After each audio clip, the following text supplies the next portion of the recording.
Lo primero que se me viene a la cabeza cuando pienso en libertad es expresarse artísticamente. Que para poder expresarse artísticamente muchas veces necesitamos también liberarnos de prejuicios y de comparaciones con otros, confiar en uno. Y creo que eso es algo que llega si uno vive un proceso, que no llega por arte de magia. Necesitamos también permitirnos vivir esas experiencias, que, que a veces nos buscamos excusas para evitarlas, que son excusas que no tienen que ver con capaz con la parte de la economía, porque capaz que muchas personas pueden económicamente hablando, por ejemplo, acceder a ciertas prácticas artísticas, pero son más los miedos que nos trancan. Y creo que esos miedos vienen de la mente y sobre todo por compararnos con otros. Y que no lo estoy hablando desde que soy especial y tengo ese conocimiento, no, lo he vivido, he estado sintiéndome insegura y el arte, bailar me sanó muchísimo. Bailar, cantar, escribir con otros, porque también el estar con otros hace que vos te espejes, sanes tu ego y te perdones, y perdones. Y creo que eso es sanación pura. Mi bisabuelo llegó de Suiza, era constructor y vino a construir, empezaba a construir la ciudad. En aquel momento todavía no era Libertad el nombre, sobre el arroyo San José, en un lugar que es Buchental.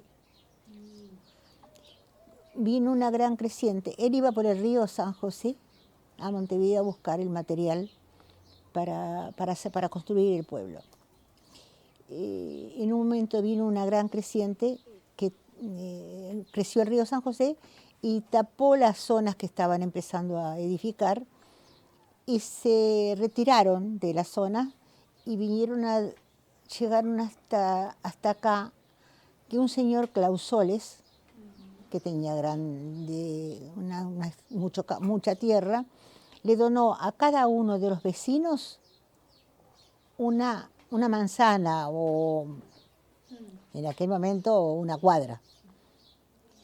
Es decir, que por ejemplo a mi abuelo Stefanoli, a un señor Gañé, a unas cuantas personas le donó una manzana. Dejó una para la plaza, una para la iglesia, y una para el lugar donde está la comisaría. Él pensó en distribuirlas así. ¿Te imaginas que en aquel momento fue caminos de tierra, lógicamente? Ahí quedó la plaza establecida, el lugar de la iglesia establecido, que en los muchos años se hizo la iglesia, y la comisaría donde él había pensado.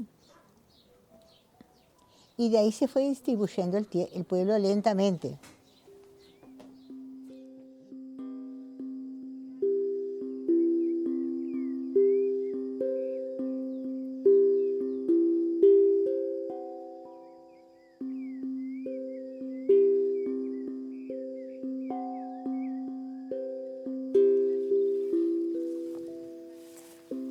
Bueno, por ejemplo, ahora las distancias, ¿cómo son vistas distintas en lo que es ahora, ponele, ¿no? Que uno es más grande, a la niñez? Porque para allá aquellos árboles nos metíamos, ponele, a explorar como los lugares, y ahora lo veo como un espacio re lejos que yo, en mi percepción de la niñez, era como cerquita.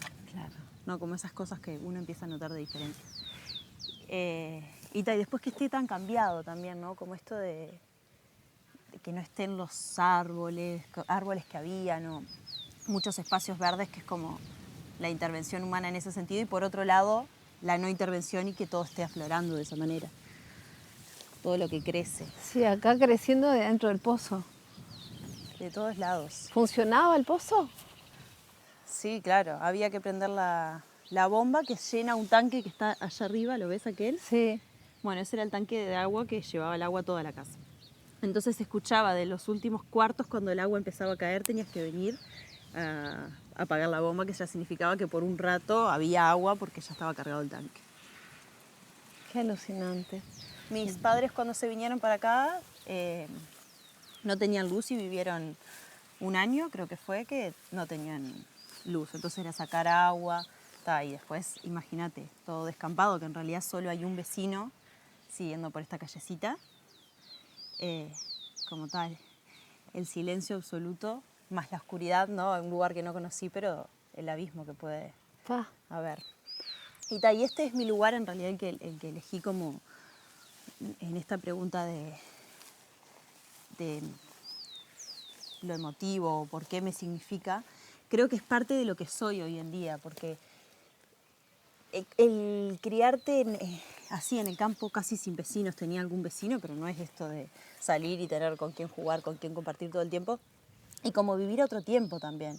Por ejemplo, una cosa que disfrutaba era irme en bici hasta el puentecito que cruzamos cuando veníamos, simplemente quizás a tirar piedras y ver qué generaba en el agua, no sé, el movimiento del agua, el sonido que hacía, que en este silencio era... Y entonces, claro, los tiempos eran distintos.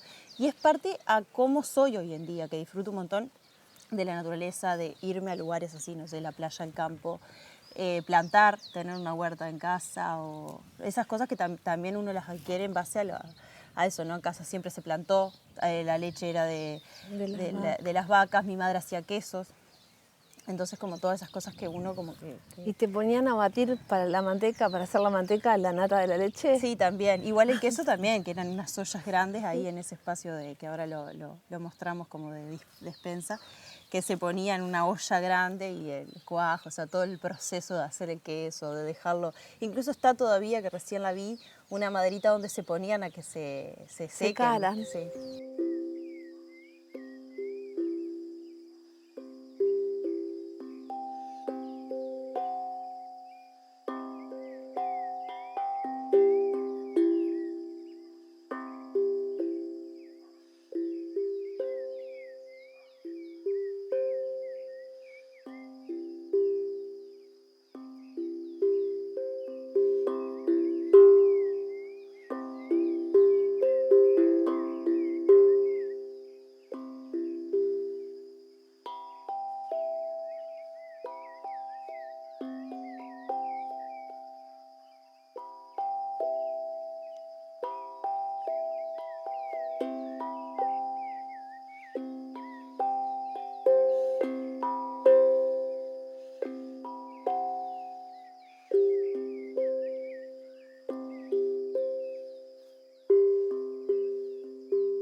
Lo que pasa es que ahí ya mi lugar sería este lugar, por ejemplo. Porque mi mundo está muy atravesado por la lectura, muy.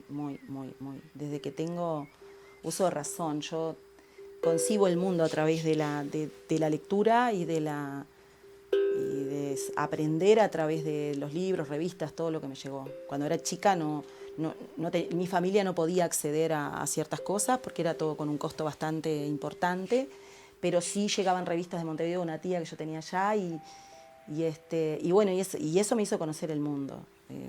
Tuve la suerte después de viajar, pero la pirámide de cristal del Louvre la conocí en una revista, el grupo de los 8 presidentes importantes lo conocí en una revista, el método in vitro, que después lo aplicaron en mí para que nacieron Laureano y Paulina, a Luisa Brown la conocí en una revista. Nené de probeta, que cuando ves la propaganda decís, ¿cómo? Y se crió una probeta, entonces no se criaba en útero. O sea, imagínense yo con 6 años, 7 años geando, realmente sentías que el bebé estaba dentro de ese tubo. Así que si tuviera que elegir un lugar en el mundo, esto, sí, es mi mundo. Y va a seguir siendo mi mundo, porque se va a ampliar. Porque considero que la alegría mía está relacionada con la alegría de los demás. Ya no me concibo si no es humanidad compartida. No, ya no me concibo. Que lo aprendo, sí, con el mindfulness, todo, las nuevas teorías de ahora que estoy estudiando y todo lo más. Pero creo que ser docente durante 30 años, mirando a los ojos los niños y viendo que ellos también pueden llegar a donde ellos quieran, es fantástico y creo que vine a ser humana, primero que nada humana. Y después viene lo demás.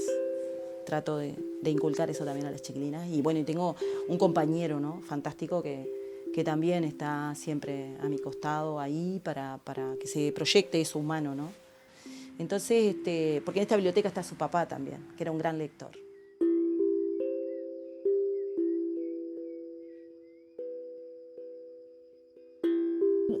Nosotros estamos entre dos grandes corrientes de agua, entre el río San José y se hizo lejos del Río de la Plata porque estamos entre las dos corrientes de agua prácticamente, por aquel miedo a las inundaciones que existía en aquel momento. Por eso se estableció acá el pueblo. Fue lentamente creciendo y se llegó a ser una ciudad. Se llegó a ser una ciudad y es lo que es hoy Libertad.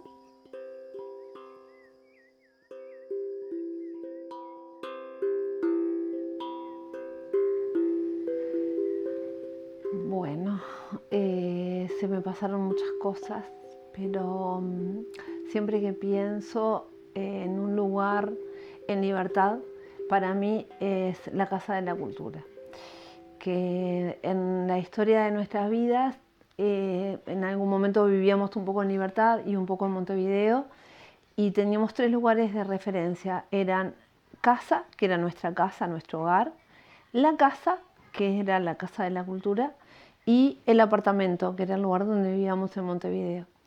Y en la Casa de la Cultura pasé toda mi vida. Fui de niña al taller de dibujo, fui de niña a hacer teatro, en una experiencia bastante frustrante, muy divertido, hice de árbol, todo mi movimiento era esta oscilación así, porque tenía algunas limitaciones con el tema de la visión, que me llevaban a tener poca plasticidad.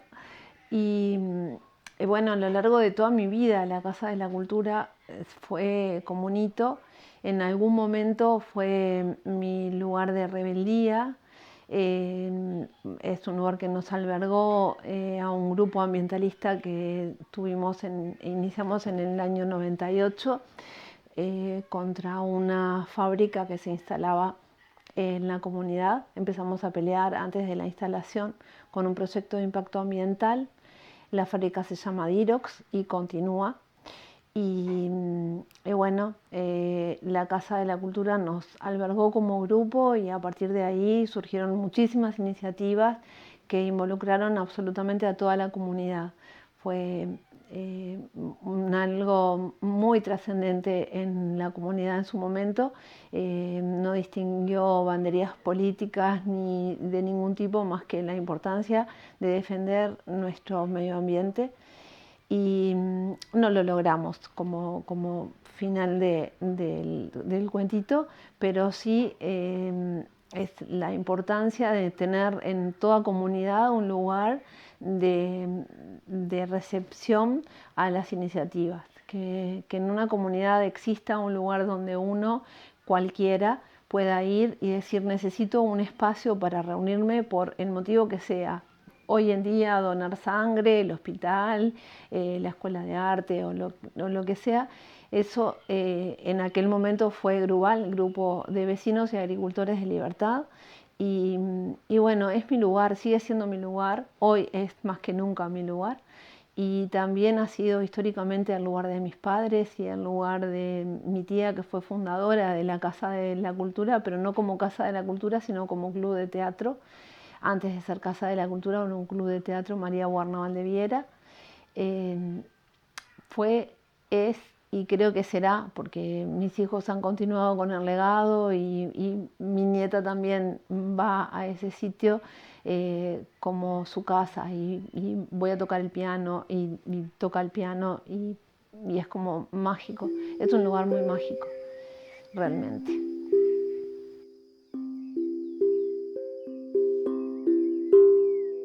Son muchas las memorias, pero cuando me hiciste esa pregunta yo pensé en Alta Energía, que era el lugar donde yo bailaba cuando era niña, aprendí, me conecté con la danza y eso contribuyó a que elija eso como camino de vida, el arte. Y bueno, nada, vení que te quiero invitar a bailar. Bueno. Este también es un lugar del mundo que amo.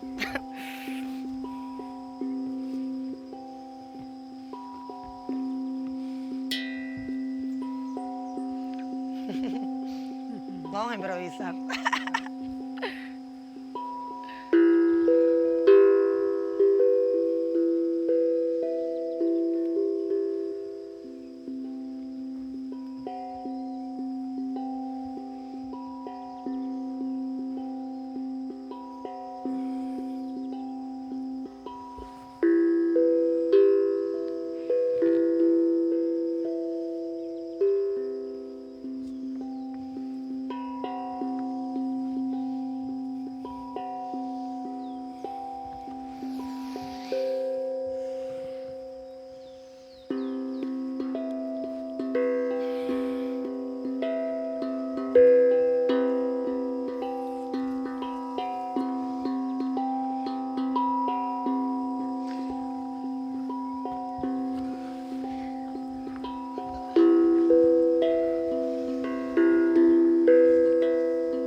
¿Qué sentí? Es tremendo ver el lugar así. Pero esta es parte como del paso del tiempo también, ¿no? Siempre yo me imagino cuando paso por lugares, que es algo como curiosidad, ¿no? Viste, ir, no sé, transitando por alguna ruta que ves lugares abandonados, yo, ¿qué historia habrá detrás de ese lugar? A mí me pasa lo mismo. ¿Qué tal? Que está buenísimo, creo eso, poder como estar en este espacio y por lo menos la historia desde mi punto de vista, ¿no? De algo que pasó en un lugar que quedó abandonado. Pero que es lindo también poder entrar, ver cosas que en realidad capaz que son significativas para uno, pero que también puntualmente me pasa eso de que cuando veo lugares digo, ay, ¿qué puede haber pasado acá? La otra vez un lugar que vi que le había crecido, que una amiga le había sacado una foto, que le había crecido un árbol dentro del mismo lugar abandonado. Y que es significativo, ¿no? Crecer vida en un lugar. Otra anécdota yendo para afuera. Pero yo era como que los adultos, algunos adultos que venían quedaban acá y salíamos afuera y era como otro mundo que además que los adultos ni se enteraban, era de jugar los cumpleaños, ¿no? Claro. Jugar afuera, teníamos juegos acá en este patio de acá adelante.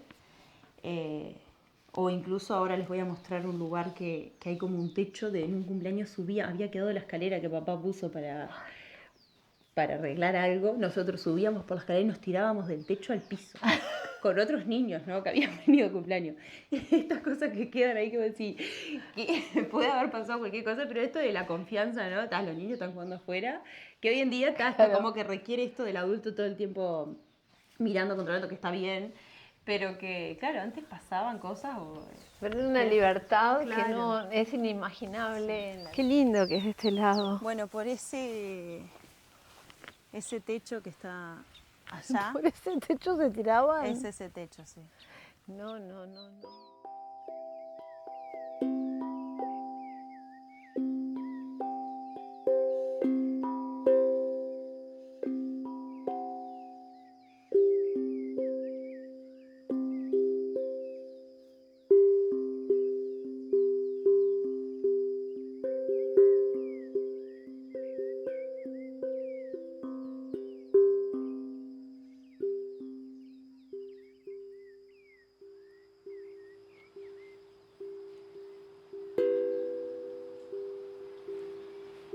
Y bueno, es todo un sueño hecho realidad, ¿no?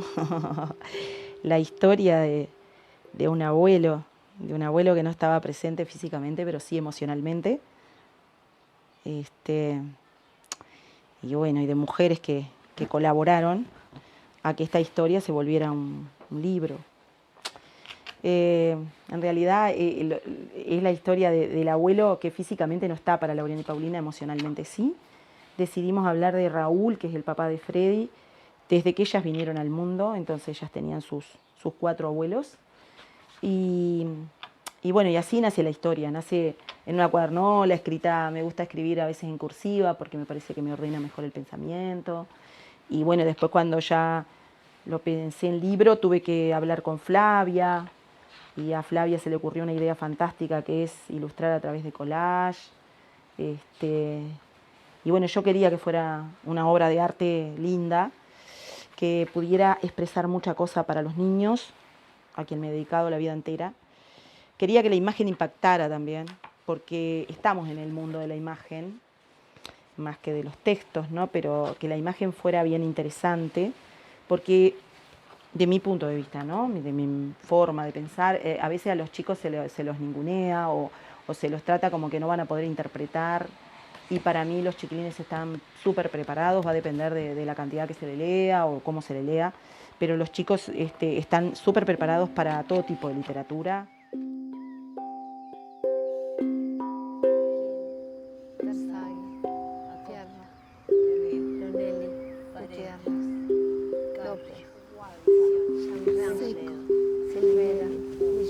Fernán, Varela, Cabrera,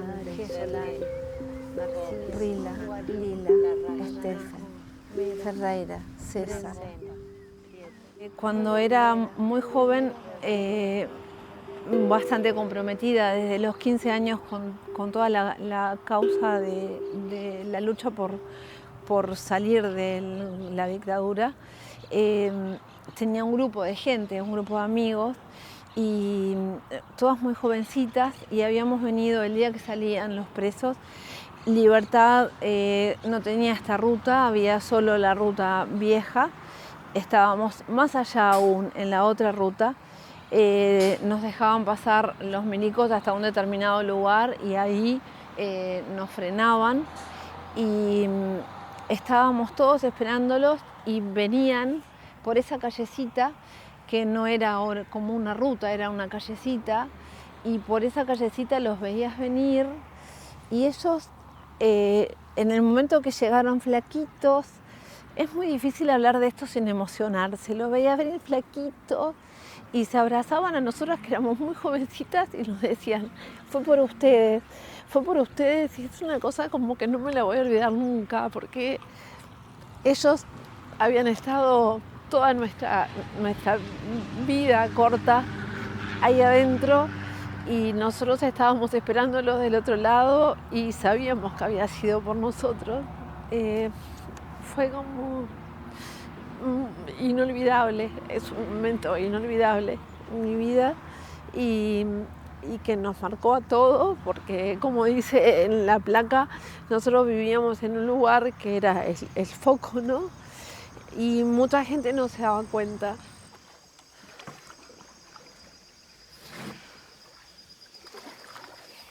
Y bueno, nada, este es el arroyo Mauricio, desemboca en el río de la Plata. Su fuente principal es el acuífero Raigón. Es una zona de descarga del acuífero Raigón. Es un acuífero de acá de la zona que tiene dos zonas tiene zona de recarga de agua y zona de descarga, ¿no? Porque en el acuífero circula el agua. Y esta es una zona de descarga, de acá se va. Entonces tiene una particularidad de que este arroyo cuando hay seca crece, porque al ser nutrido por el acuífero Raigón y el no llover, la desembocadura se tapa con arena, el río de la Plata tapa la desembocadura del arroyo con arena, pero el agua del arroyo igual circula por la arena, ¿no? Pero hace como un embalse en la punta del arroyo, en la desembocadura del arroyo, queda como tapado, entonces, claro, el arroyo sigue emanando agua porque se nutre no de la lluvia, sino del acuífero, y al estar tapada la desembocadura crece y claro, las veces que no llueve queda un agua súper cristalina porque es agua del acuífero y el arroyo crecido, ¿no?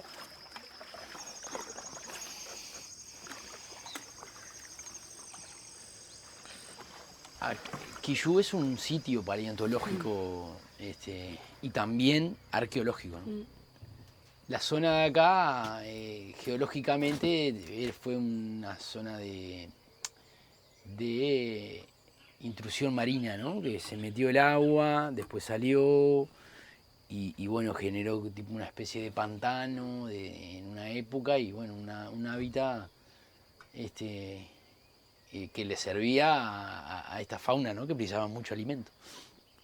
Y bueno, nada, este es un perezoso, es una parte de un perezoso gigante que está ahí, que nada, muy mal cuidado y muy... yo lo he encontrado, por ejemplo, en el lugar in situ, es un gliptodonte chiquito, una especie chiquita de gliptodonte. Ahí llamamos a los paleontólogos, ¿viste? Para tratar de conservar, para no sacar nada. Pero por allá, y bueno, encontramos que ahí había un sitio paleontológico, ¿no? Cuando encontramos eso y varias cosas más. Tema de arqueología, ¿no? Una boleadora, una cacharro, ¿no? Esto es un lugar de arcilla, entonces la cerámica, que era un lugar de intercambio, ¿no? Traían mucha piedra de lo que es el cerro de Montevideo hoy, ¿no? Y intercambiaban con cerámica de acá. Y acá se cocinaba y bueno, habían acá la particularidad de haber dos sitios arqueológicos, ¿no? Uno en la desembocadura del arroyo Mauricio y otro en la parte del Parador Chico, que es una zona de barranca. Y bueno, y convivieron los dos sitios aparentemente.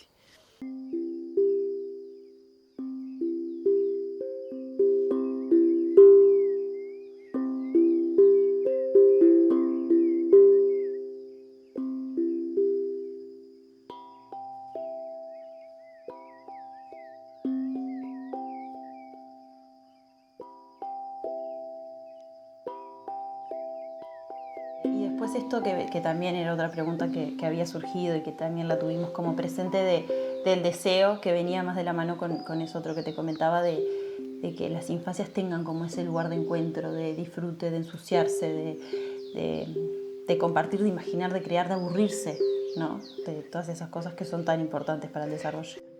Somos conscientes que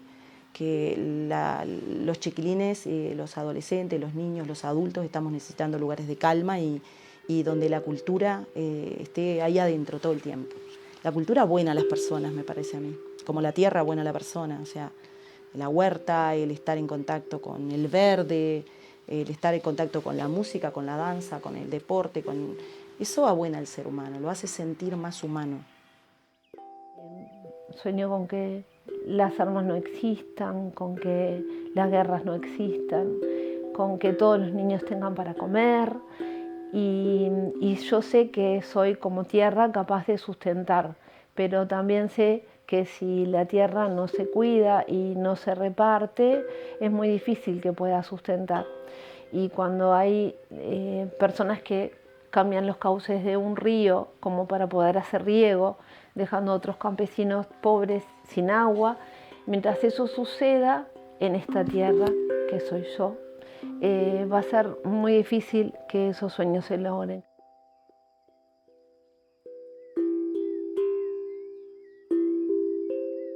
Todos tenemos derecho a experimentarlo, todos. No hay nadie en el mundo que no tenga derecho a eso. Yo deseo que las personas puedan experimentar la felicidad, o por lo menos efímera, pero la conexión, la sinceridad, la pureza que genera estar conectado en el presente con una práctica artística. Y a mí la danza me conecta con el presente. Por eso yo creo que es como de las prácticas artísticas que mayor paz me dan, porque me sacan de la ansiedad, me sacan de estar pensando en el afuera. Estoy conmigo. Y la música también, me pasa lo mismo.